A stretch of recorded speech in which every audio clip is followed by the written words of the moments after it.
What's good, y'all? It's Jaden Thompson from Deeper Church, and today I've returned for Season 2 of Word of Wisdom.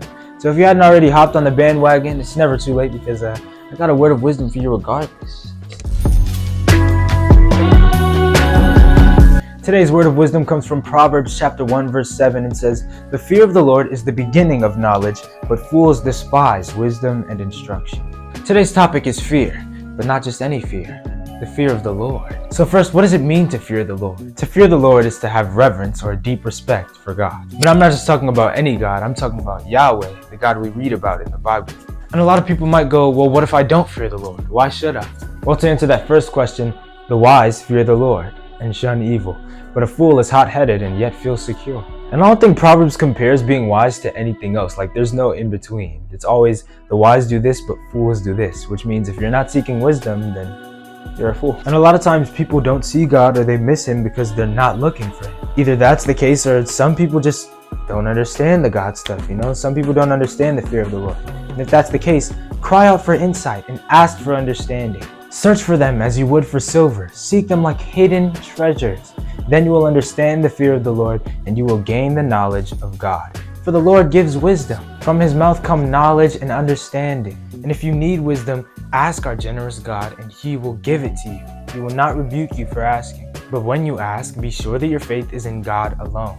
Do not waver, for a person with divided loyalty is as unsettled as a wave of the sea that's blown and tossed by the wind. Such people shouldn't expect to receive anything from the Lord. And here are 4 reasons as to why you should fear the Lord. The fear of the Lord gives wisdom, adds length to your life, gives riches and honor, and brings good health. But maybe you don't want to live a long life. You don't have to fear the Lord. The person who fears the Lord will also rest easy without suffering harm. Now let's go back to Proverbs 1 verse 7 in the Amplified Version. The reverent fear of the Lord, that is, worshiping him and regarding him as truly awesome, is the beginning and preeminent, the greatest part of knowledge, its starting point and its essence. But arrogant fools despise skillful and godly wisdom and instruction and self-discipline.